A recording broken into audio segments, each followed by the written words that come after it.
Hey everybody, this is a quick video to show you how to use and how to control your Hecate by Edifier G200 wireless Bluetooth speaker. Now, I already made a separate video about how to pair it with your device, and I'll put that at the end if that's what you're looking for. You can go ahead and click on that at the end of the video. But anyways, I just want to go over some of the other functionalities that this has.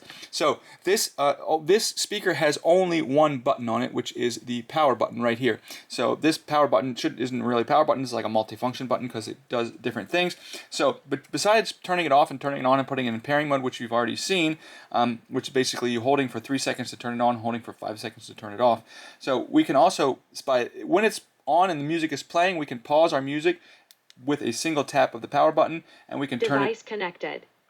And we can turn it off with a single tap of the power button. Now, the other thing we can do is we can change the light effects on here with a triple tap of the power button. So if I go 1, 2, 3, it has turned the lights off, and if I go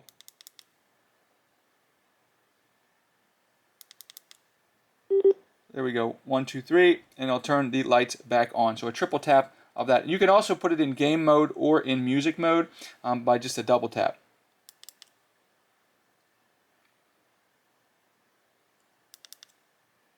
Gaming mode. There we go, double tap there, gaming mode. Music mode. And music mode via a double tap. So that's all there is to it. And again, you can just click on this video that's going to be right about here if you're trying to get it paired.